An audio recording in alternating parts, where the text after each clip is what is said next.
Hey legends, another episode for you today. We are on the wellness train for 2024. We have Britt Cuts, known as Britt Active on Instagram. She is amazing. She has a focus on psychology, wellness and nutrition, but more importantly, empowering the female space with fitness. She's got a Body Active app, it's called, or the Body Active app, I should say, where you can do a whole range of challenges. You can pretty much use it as like your PT in a pocket. She frames it in this episode. It was such a great episode. I love picking her brain on a lot of areas that she's really well researched. She's worked with some incredible brands. She's currently a trainer for Adidas. She travels the world with them. So much insights in here. We're giving back to you guys just to try and get everyone motivated and in the gym. She shared some of the pitfalls around what people do struggle with, how to get in routine, how to get back into the gym, and how to feel healthier about you and your body. So let's get into it. Welcome back, ladies and gentlemen. Another episode of the Unlaced podcast. As I always say, if you are new here, thank you for turning up. If you've come back again, I absolutely love you. I'm not doing the best on my fitness goals this year, but we are pushing a lot of fitness content out, which is making me more and more motivated. I hope you guys are getting more motivated too, getting back in the gym, keeping fit. We're already in April, which is blowing my mind away. But I came across a girl that's been working out of Melbourne for a number of years in the fitness space and doing some incredible things. And from a business point of view as well, I'm very keen to pick her brain about what she's doing in some of her concepts and some of her applications that she's released and so forth. Britt Cuts, known as Britt Active. How are you? I'm great. We've just been spitballing all morning. Oh, laughing. Yeah. Absolute pinball machine. Yeah. Conversation. Is that going to be a theme for this I hope podcast? not. I hope we can stay on like one topic for at least 5 minutes. I know, but we'll try. All over the show. We'll try. Do you know actually, so we figured out, we go, shout out Pulsate, because, you actually work out of there? Yes. So I've been working there for about 3 years. 3 years, Yeah. right. So my PT, or yesterday, we figured out you were coming on. He said to me that you're the nicest person. Really? One of the nicest persons he's ever met. Oh. And I was thinking about that. I'm like, that's a great compliment for someone to say about you. Is it true? Well, I don't know yet. She's been hammering me since we got in here. But give me a rating. Yeah, give me reviews. I thought that's cool. I think like that is very, very nice. The power of being nice. I've heard that a few times. Well, like for someone to just randomly say that, I'm like, that must have an effect on people. You kept that quiet. That's a big. Got a few gems. You should have given me that as soon as I walked in. Yeah, you're the nicest person ever. I haven't even met you. So picking up in your accent, you're Kiwi. Yeah. So how long have you been here? Because I don't understand why people from New Zealand move to Australia, because New Zealand's like beautiful. Yeah, it is beautiful. I came over for a holiday 10 years ago and then I just didn't go home. My mum and I, we were sort of butting heads. I was like in between semesters at uni and she was just like, get on a one-way to Melbourne. You need to go for a holiday. One way to Melbourne? Yeah. And then I came over and I was staying on my Kiwi friend's couch and then I just didn't go home. She's like, it's been 10 years, Britt. You can come home now. So you've been here for 10, so you're like a local? Yeah. Oh, wow. Well, yeah. Do you bounce around at all? Like obviously through your work, we'll probably discuss some of that, but like have you been based here for that whole time? Yeah. Or what's your favourite, I've never really asked this, but what's your favourite things about Melbourne? Like what drew you to this place? It was a heat wave, so I love the sun. This is so not a hot city. Like, get me home. Yeah. But we also don't need a visa to be here. So that's convenient. That helps. It's like, apparently it was number one livable city for a while. Yeah. Like what happened to maybe that? 10 years ago.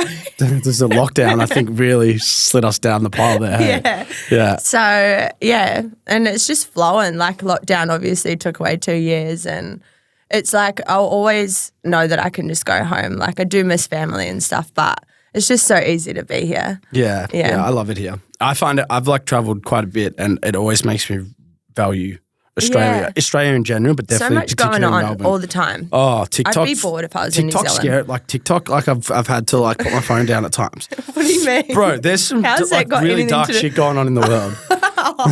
There really is. Melbourne, TikTok. Yeah. Well, I thought that's where you're going.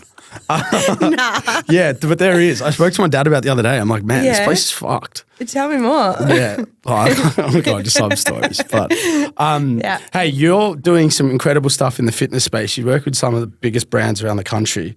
Before we go into like how that started, I mean, if we go into the now, is it something that you had pictured yourself being able to do and achieve? Like, was this always a goal, or is this kind of naturally happened with a lot of time, effort and investment into your sort of craft? It's quite cool actually. When I first moved over, I was trying to figure out what I wanted to do. I was doing sports psych at school, at uni, and I really liked it. I wanted to work with athletes that were struggling mentally, so it's funny how it does full circle. But when I first came over, I saw Michelle Bridges at the time, and she was like the fitness guru at the time, and she was doing retreats. I think she had an online presence and all these different things, and I remember writing down when I was about 22 and started to get into the fitness industry, I was like, I want to work with a fitness brand. I want to work in Bali on retreats. I want to drive, like it's not a flex now, but a Jeep at the time. I wrote down all these things, and then like within about 3 years, it all came true. Wow. Like it was pretty crazy. And even at the time before I got into the industry, I went and tried to get a job like retail at Adidas in Burke Street because I was still like on my holiday. That's hilarious. And given I didn't get it. And they were like, you don't know enough about Adidas. And then I was like, you know, when you just get into gear, you're like, all right, I'm going to show them. Now I'm like on their store, like in their you're stores. like what would you? Is it like you're a brand ambassador as such, or are you more intricate to that because you kind of travel with Adidas? Yeah, so I'm their trainer pretty much for Aussie and New Zealand. So what is that? So like what does a trainer do for Adidas? So if they have an activation, like a big event promoting a shoe coming up, then they'll be like I've got one in 2 weeks to host a workout with the Addy Club members, or sometimes they'll be like, can you go to Singapore tomorrow and just take a workshop? And oh, that's cool. Yeah. Fuck. So I've traveled the world with them. We did a big Australia-New Zealand tour, which was pretty special because being able to go home and being on the stage and stuff was pretty cool. That's surreal. Yeah. That's so surreal. It's been unreal over the course of 8 years, but even during COVID, like I think they've stuck with me so hard because I was super loyal, like, and it shows that it comes back in return. Like it was pretty special. During COVID, I was doing these lives, and it was when my engagement was sort of the highest. And I just said to them, don't worry about, like, they cut everyone's contracts. I think even athletes, everyone's. And I just like stayed with them and just kept promoting them. And then on the back of COVID, that they kept, I think it was Steph and mine, like just 2 contracts. So, wow. And they just really appreciated like that loyalty. Do you know, it's funny you actually bring that up because I had this as like a thing to talk about because you work with so many brands, and I've been fortunate to work with a couple as well. I'm like, and I still am ambassador for a few as well, but I've noticed that when you relationships and like brand etiquette and investment into a brand, like how important that is. Yeah. Even if it's like something small, like people will always remember that. It's actually, I was going to kind of get your perspective on that because you've worked with so many and you've had long-term relationships with certain brands. Yeah. Like how have you managed that? Because that I think comes onto like a personal and business aspect away from fitness. Do you know what I mean? How you operate that? Yeah, definitely. I've always thought about Adidas as like a family, and I just sort of like my business brain, or my dad, who's a bit of a mentor to me, he's like at times he's like, nah, you got to pitch for more, this and that. But I think building that relationship is truly special, and if you're working in alignment with a brand that has the same philosophy as you in the industry, which Adidas holds close to home, like the All Blacks and growing up with, and they're a very highly performance brand. So I feel like representing that, which is in alignment with my style of training and the way I am as a trainer as well, with not just the fluffy aesthetic stuff. It's more like what goes into performance and what goes into sport. So yeah, I've just sort of stuck with my guns with that. And even when people have sort of been with different brands, like, no, I think, you know, like maybe the money is higher somewhere else or something, I'll just know in my gut, like, that I've just got to stick with. It's like arguably the biggest apparel brand in the world. Yeah. Or footwear brand. Yeah, yeah. That's pretty, so that's like, Yeah, it is. I don't know, where do you go after that? Yeah, I know. I'm like, So you can only go down from here, you know? yeah, that's true. Wait, do you know the famous Adidas and Puma story? What? Have you not heard of it? No. Oh my God. It's like, Run me through it. so they were 2 brothers. I think, I don't want to say his real name, so he's called himself Adi Dassler, but it was Adolf. And then I forget what his brother was named, but they had a shoe company back in the like I don't know what, if we could find it, Braden, probably find the date. Yeah. But they had a massive argument. And so one went and made Puma and one founded Adidas. They're brothers from Germany. Oh my gosh. How do Yeah. I not know that? Yeah, it's That's like bad. Well, because I knew it because of like playing soccer. So like Puma and Adidas, but it's like That's really cool. it's two brothers have founded the that's biggest massive. off an argument. And Puma's on the rise too, to be fair. Yeah, I think they're long gone. God forbid, but yeah, like they're constantly innovating. But Puma's coming back. Like Puma's doing some really cool stuff. I wonder, did you read that in a book or? Like it's like like everywhere. Okay, so everyone knows it except for me. Okay, yeah. Well, you know Adidas is the founder, obviously. Like, yeah. So I think that's how you say his name. How do you say? Is it Adidas or Adidas? I say Adidas. Yeah, I say which Adidas is probably, too. Well, people say you Adidas. don't say it like me, but you say Adidas. You say Adidas. Yeah. So, why did you want to get into fitness? Because, like, some topics I want to go to for the listeners today are, like, I'm very big or not. I've always been big on mindset, but it's something that, like, I'm obsessed with constantly learning about. And you used the word manifest before, which people don't really like connecting with that word because they, like, struggle to believe it. But I'm like, I've known so many use cases of people that have literally put that into practice and literally got what they've asked for.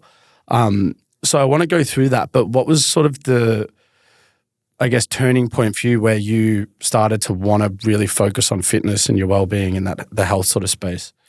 Yeah, I think it was, I've always been into sports, and at the time when I was at uni and doing the sports psychology thing, it was running through my brain with a big emphasis on wanting to help people mentally. But I think it was like where I really struggled was coming out of school, and I just didn't have a balance at all. And pretty much every single one of my friends struggled with that. And to this day, like my main demographic that comes to see me is young girls coming out of school, and it's just that body image. It's like that cut where you just don't know how to live a healthier. You haven't really been taught how to live a healthier lifestyle or understand your body, but then also aesthetically feel confident within yourself, or just like obviously everyone cares about what they look like. It's just true. Like you can't say that people don't. And we've been making sure the camera shot's been good here for the last half an hour. I know, I've just been like so you can't deny that, and I think that's what people try and do, and it's like no, people do, like when you look good you feel good, but so I think it's just I just really wanted to figure out how to feel confident within my skin, and not compare myself to everyone around me coming out of school, because that's when like the eating disorders and things start to kick in. And so I sort of went down the road of like really restrictive dieting and and over exercising, and then when I came out the other side of that, once I actually dived into understanding my body and understanding myself as a human, I wanted to fast track that for people that came out of school. Like the pain that I went through mentally and just with my body image and the relationships that suffered at the time, it was for a short period of time, but I just remember being so vain and it's all I cared about, and I just didn't want other girls to go through that. So I just wanted to figure out how can I help them understand the importance of exercise, why exercise, not just burning calories, but why you want to exercise, understand your body and the other pillars of health as well. Wow, that's cool. That's amazing. So, I mean, what's amazing about that is you turned like a really difficult period potentially in your life into a positive. And now you kind of, because you do have like a somewhat a female movement behind what you do. Thanks. So it's a big part. I think, is that obviously been a big focus of yours, or has that just naturally happened that way? Because I just sort of honestly have taken people through my journey with me, and I think at the time Instagram wasn't big, and I became a trainer through social media, and I just sort of thought, if I sort of become a trainer, I'll have like all of these people that follow me as clients, and fitness Instagram just wasn't a thing. And I just took them through my journey of becoming a trainer and my journey of my own health. And then along the way, even as a trainer, like during COVID, I took them through that with me. And I think that's sort of people to get emotionally attached you've just got to be like authentic and share even when I'm struggling, and then people can relate to that a lot more. Do you find that difficult to do? Because like that's not easy. No. Like I think that's like courageous as well. Because I'm like, No, dude. I've started putting myself out there more on social media, and I'm like, like I'm comfortable doing it, but at the same time, it was uncomfortable to do at the start. Yeah. Because it's like, do you know what I mean? It's sometimes you don't know what the reaction is. You don't. Usually, you're right when you're authentic. It is uncomfortable. Yeah, like initially, I think like the one thing content creators don't get, like TikTokers and Instagram people and so forth, is like it's quite courageous to constantly just put out stuff, because like there's a lot of people that sit there and review what you're doing, and not everyone's the nicest with how you sort of with what they say and stuff. But from a fitness point of view, so were you looking at what you do from always a personal training perspective, or when you started, was this more like you want to get super fit and super healthy? Like where did that start to correlate, as in like you're doing both? I just became obsessed with researching different styles of exercise and strength training and nutrition, because I didn't have that balance. So I wanted to get the balance. I just wanted to be able to go out for dinner with my friends and not be staring at the menu before I go, having like anxiety attacks because I was going to put on weight from one bad meal. Like that is just absurd. Yeah. But it's very relevant because so many people feel that way. And so I just became obsessed with researching strength training, and I loved what strength training did for me at the time, because it helped me understand that you can exercise not just to burn calories, but also to shape your body. But it was very empowering to gain muscle and just the different benefits you of strength. build confidence, don't you? Yeah. Like from working out. I always literally, when people speak to me about like they're going through difficult times in life, my first question to them is like, are you working out? Yeah. Well, that's something I've always fallen back on, is like, if ever I feel I'm not in a great space mentally or whatever, that's the first thing I turn to. Because I'm like something like the penny drops, or like you clear your mind, or you just kind of, like even the self-talk aspects change when you're working out. Yes. Like that, like what you do, the patterns there. Do you notice that too? I build resilience through training. Yeah. So that You've probably got a lot of obviously slogans, so don't you? Like, build resilience through training. Like that was a slogan that she's just put that dropped. underneath the sign. Hi, damn. No, I'm obviously very passionate about exercise, mainly for mental health reasons and mental strength. But every like tough time I've gone through outside of exercise, just in everyday life that everyone has, I definitely credit that to training. And that's why I love pushing my clients through challenges throughout their training, because if you're able to push through that, or if everyone these days, I feel, are just creatures of comfort. Not everyone, that's broad, like that's pretty extreme, but I get what you're saying, we've become like very comfortable. And I feel like with exercise, when you push yourself outside that comfort zone, that's when everything starts to change. And then when you have harder situations happen in everyday life, then you're used to that feeling and going, okay, I can get, just like the battle in your mind, you start to have better internal dialogue instead of just going, isolation and eat shit and maybe go to drugs or alcohol or bad habits. Yeah. Just kind of trying to look after yourself instead. Well, it's the same. It's the kind of the same actual concept with both, because when you go down like a route, which I've been down with, like doing bad things as such, that kind of evolves. Yeah. And then if you go down the positive route, that evolves too. And you kind of keep getting better, or you can keep getting worse.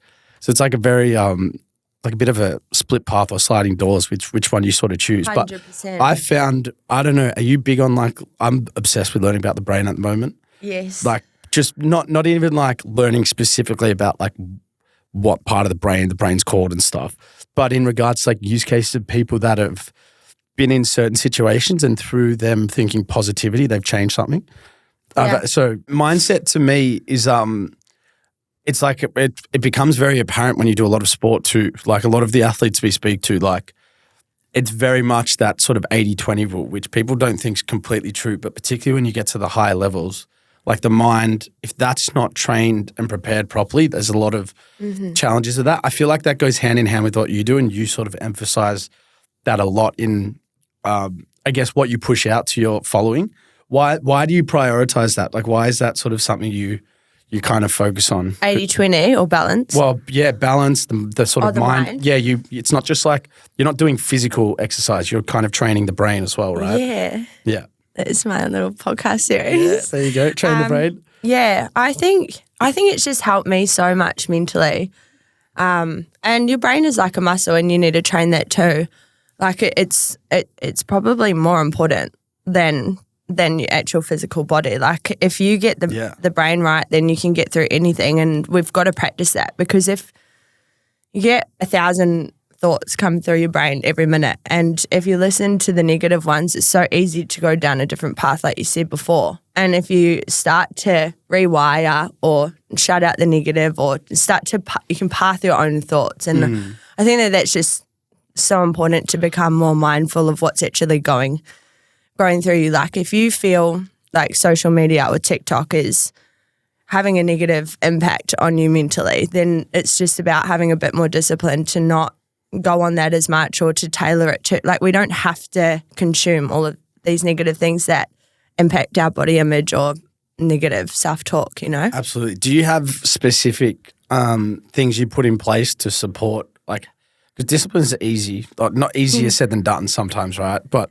when you can achieve that, I find that discipline kind of follows a passion sometimes. But to get discipline, or to sort of some of the things with your sort of brain training and stuff that you might do on yourself, do you have anything specific that you have in place in regards to sort of support those? Yeah, well, for exercise and stuff, and I definitely have like daily non-negotiables that I push out through my app. It's I like that. Yeah, the challenge that I've got going at the moment for April, it's just to get people back on track. I heard about this. What can you explain this challenge? Active April, is that what it's called? Yeah. What's within this challenge? So I sort of copy like the principles of 75 Hard or the Atomic Habit. So for the daily non-negotiables, I just try and get people on track with making like little rules, and then you just fine tune them each day. So say, for example, I'll give them, okay, track your sleep, make sure you get 7+ hours. That's probably most important, to be fair, but people probably put that at the bottom. Then 10,000 steps, 3 liters of water, just the main ones. And it sounds so simple, but that's what slips. And once we nail that, then everything else can kind of follow. And then the next day you might get there and be like, okay, yesterday I got 2.5 liters of water, or maybe my steps were a bit shit. So then you like fine tune it, and then you're able to just fine tune your lifestyle. And I feel like that's like easy-ish discipline. Like that's just little things that you can do to get you. Yeah. That's great. 75 Hard's brutal, because like you forget to read 10 pages, it's like you're out. Yeah, I'm not putting like I'm saying it's like a soft 75. Yeah, well, it's like 75 soft. I got to day 34 and I was like, oh shit. Yeah, I failed it. Yeah, the reading's the hardest part, to be fair. Yeah, I know. I'm going to do it again. Funny, my mate messaged me today to start it today. But really? I go to America. No, I go to America in like a week or so. So it's like I'm going to be on a plane for 2 days. So I'm like, I'm going to lose. Yeah. So I might do it when I'm back. But let's speak about your app, because for the listeners out there, is it female and male audience you have on there, or is it particularly more female? Mainly female, yeah. For our female listeners, even our male listeners, get following Britt, because Britt puts out like just general great fitness content too. But for all our female listeners, and shout out our Kiwi ones as well, because we actually have a huge contingent listening from New Zealand, which, kia ora. Love that. Kia ora.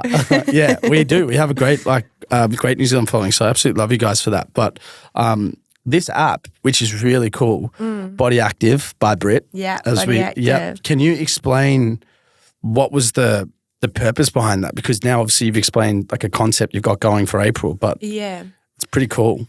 It is cool. I think that it's funny because like kind of your fitness goals and stuff, the process has been just the best part. Like it's been really cool to build the app and learn the back end. I feel like a little tech nerd now. Like I do absolutely everything. Even it was built from COVID, which during COVID I was doing these lives. And I had probably like 2,000 people on the lives, and we pretty much got through COVID together. We're doing like 3 live workouts a week, and it was pretty special. I'd come on like hungover sometimes. I'd be like, guys, I'm not feeling so fresh today. And people loved it. Like we were like a little fam anyway, after that, one of my friends was like, you should build an app. And so then I just reached out to one of my mates and he just did it on the side and he just helped me build it. And the vision behind it was, well, a few things.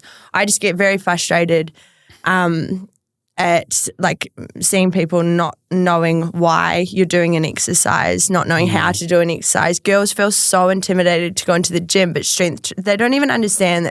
I don't know how this day and age they don't understand the importance of strength training or like why they're still scared of it. Why is that? Like what is the honest, like from a female point of view, why is that? Like is that from it because there's like males in there and it feels uncomfortable, or is it because there's just a lack of knowledge with where to start and what to do? All of that. All of the above. Yeah. There's just there's education on it, but girls think they'll get bulky when they go into the gym and that's just not the case at all. And you can tailor it. Like some guys will go in and do 1 RMs. You don't have to do that for strength training. You have to be a bodybuilder, but to go in and understand, hey, if you want to firm up your glutes or if you want to go on holiday and still have a faster metabolism and burn through a bit of fat or, just feel empowered and strong and be able to move day to day better for a longer period of time, then strength training is where it's at. And I think it's important that girls have the opportunity to feel comfortable doing it. We've been partnering with Dabble, the gambling agency, for the last few years. We've been doing some incredible work together. I have decided that I'm going to be doing some more work with them for another year, and they are going to be supporting our podcast, which is absolutely awesome.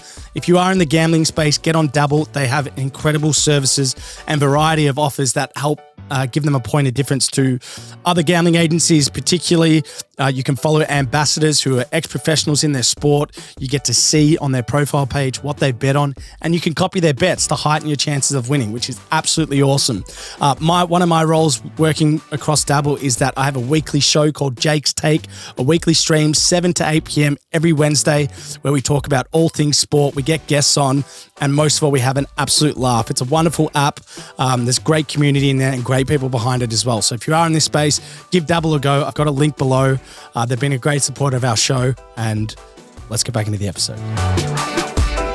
But you must feel pretty empowered yourself with like not necessarily giving back because it's obviously a passion, but like seeing results. Yeah. Like with what you do, is that probably like one of the most uplifting things about being in your space? Like actually seeing the before and after of like the effects of what you've been able to achieve for someone? Yeah, I think that's where the mental thing comes in. So one of my clients, Brooke Warren, she obviously went through the passing of her dad, and that was really tough, but I could actually choke up even talking about it because it's just been so rewarding. Like she's doing 75 hard at the moment and she's lost like 11 kgs and she's just feeling so good. But seeing her mental shift and going through the grief and coming into the gym and using the gym as an outlet emotionally has just been the most phenomenal thing to watch. Yeah. And you just feel so proud because I know that that's just had such a big impact on her mentally. And without that, I wouldn't know what she would have done, Yeah, I admire that family so much. I've met them a few times. Like I don't know them like intrinsically well, but what I did pick up, and you obviously know Brooke way better than me, but was Jackson when he went sober. Yeah. I was like, that decision at his age and to stick to it through what he was going through, like it was the best decision you could do, but very, very mature and very courageous to do that. Because like if I was in his shoes at that age going through what he went through, I would have been... You can pick one way or the other, can't you? I would have gone the other way, for sure. Which for me, so being a bit older, I looked at that with like a lot of admiration. Totally. It's also, this is a funny story. I've told this to Brooke and Jackson, so they probably remember, but my dad played cricket with Shane Warne. Really? And they lived together in England for 6 months when he was like 18, 19. And like my dad met my mum over there. Oh, no So like there's this kind of like, I never really met Shane, but I think when I was a kid. But there's always that connection of like, when my mum met my dad, he was like living with Shane Warne. That's cute. Yeah, and I told him that, and they're looking at me like, what the fuck? I'm like, bro, yeah, it's legitimate, man. Like, I'm being serious. Like, mate, played with my uncle. Yeah, it's a bit random. A guy coming up to you at a bar being, hey, you're my dad, you live together. You know what I mean? But yeah, I thought that was really impressive. Yeah, Jackson's very mature, and he's in like heavily in the wellness space. He loves it. And I think they all just like credit the wellness to their mental health a lot. So yeah. Who in your space, like, do you draw inspiration from? Like, where do you, like, particularly from like a female athlete point of view, even, like, where do you sort of draw inspiration from? To be honest, it's probably just been growing up around like different, watching even some of my friends become netballers and some of my guy mates go into, you know, the higher performance sports teams, just seeing like the fun of it turn into a higher, more elite level. Like I love just watching people go from just the enjoyment of sport into challenging themselves to a really high level. Are you a big sporty? Like, I don't know whether you play, but like, do you watch a lot of sport? Yeah, I played netball and I swam. But we follow rugby. You're quite tall too. Yeah, giant. BFG. Your word's not mine. Well, yeah, really? So you played what? Oh, that's cool. Well, so was that like just kind of something you ever wanted to pursue, or was it just? What, swimming? Yeah, swimming, netball. Yeah, I wanted to become a swimmer. Like, I reckon I could have. I was pretty quick. Yeah. Did we race? Yeah. Because, like, what's your stroke? Butterfly. You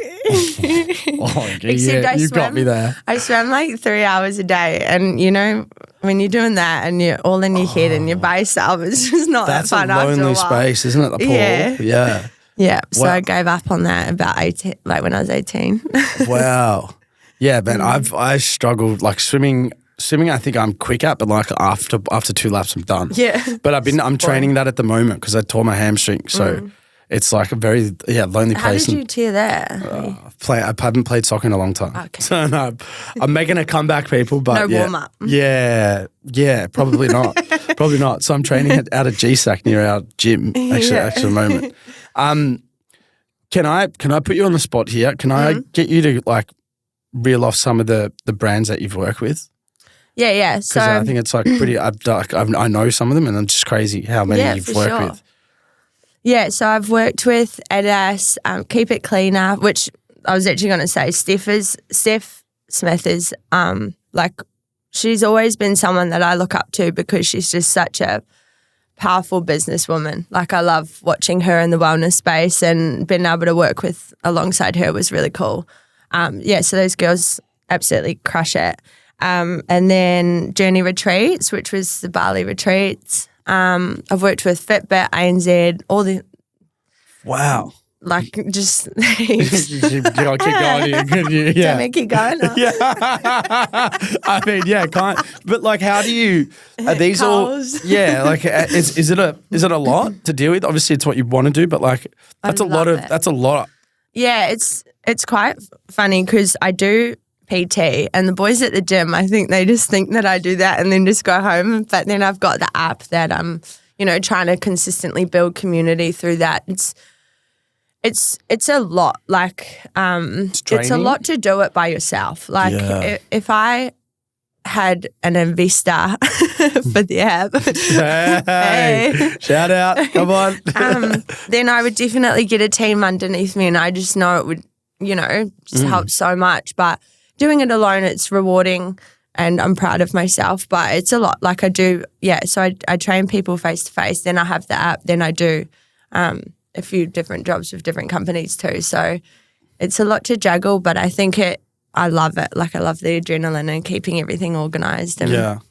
How do you go with like time management and stuff with that? Because when you do quite a lot of things and you want them to do them at elite level, it can take a lot out of you too. And also, if you're not your time management, isn't like good, it can affect everything that you're doing as well, right? I think that's if different parts of your wellness starts to slip, say, I don't know, if you're in a shit relationship, or if you're not enjoying, or I don't even know, like if you've just been eating crap and you're just not feeling good within your body, then, that's when it's harder to balance all of your jobs. But I find it very easy to stay disciplined if I'm keeping on top of those daily non-negotiables and making sure that every part of my wellness is sort of like at a higher level. I love that, the non-negotiable aspect. Yeah. It really helps. Yeah, I think so too.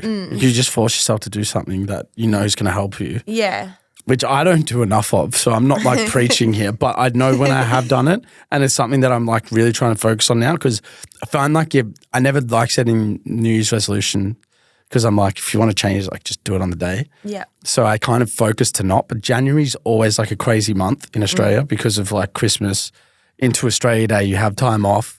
So all of a sudden you're in February and you're like, if you're not switched on through that period and allow yourself to let go, then it's like March and April, which is what's happened to me this year, and I'm so annoyed about it. But I've managed. And then you go to America. Yeah. See ya. Well, this trip's for work. The last trip to Vegas, that's another podcast in itself. I don't want to know about that one. It's great. Have you done much of America? I really want to go. Oh, really? Yeah. Yeah, it's insane. Yeah. So Las Vegas is like, it's in the desert, but it's like, man, it doesn't sleep. It's a really strange place, but it's really cool as well. And then you're like, everywhere you walk, there's genuinely some crazy stuff happening on each corner, but then everything's a casino as well.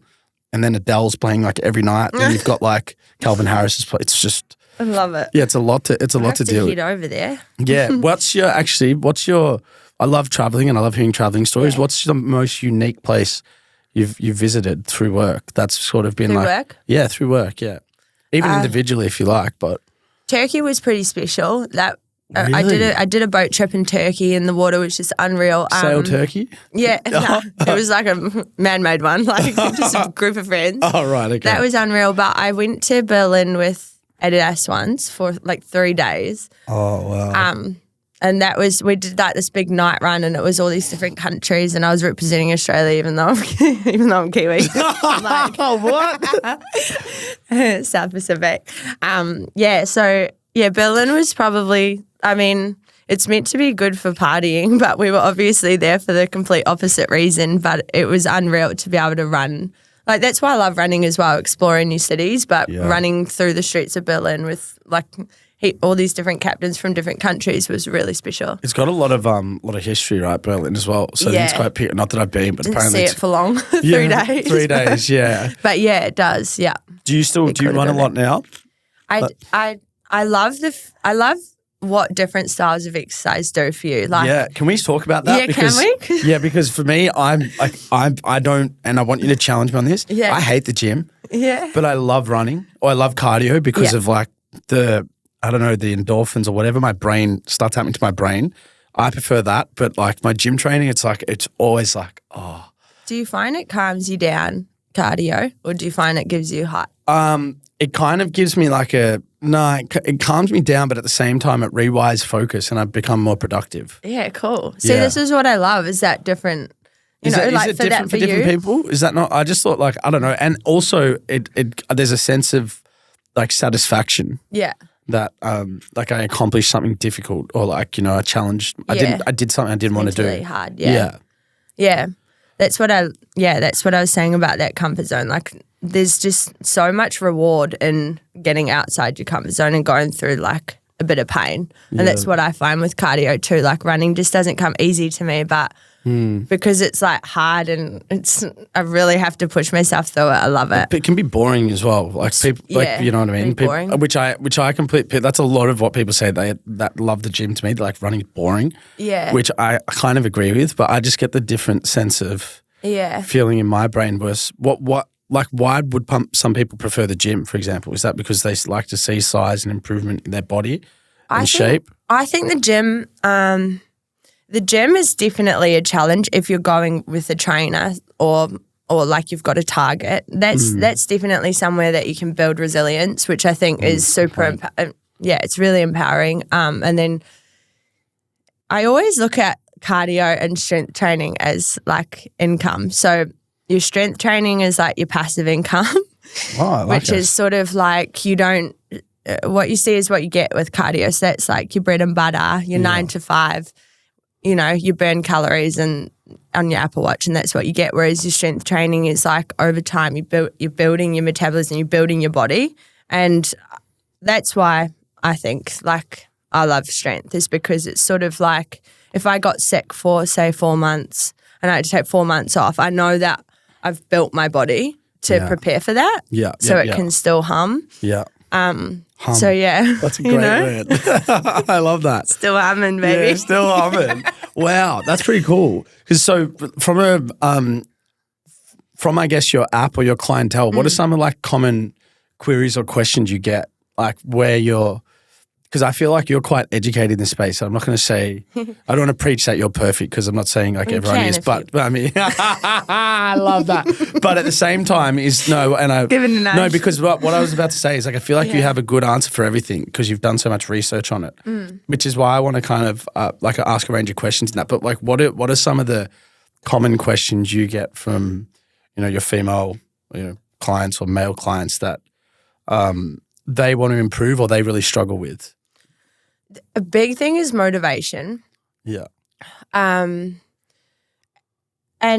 I keep talking about the discomfort thing, and I know it's super cliche, but the reason I talk about it is because self-love and that comfort zone is so pushed heavily, and I think that that's where the motivation just is getting a little bit slack, is because it's almost like everyone's like, listen to your body, chill out, like just rest and do everything at a slow pace. And that's great, especially if you're on the verge of burnout or, like Pilates is better for my nervous system than HIIT style training. But it's first and foremost, it's understanding your body. Where's your nervous system at? What part of your cycle are you on? How your hormones, it's literally looking at it as a whole and then deciding what style of workout with that. So that's where I find a lot of people ask questions about motivation, and that's sort of where I would go, is to look at like the whole picture rather than just and are you just saying? Resting too much? Like are you just too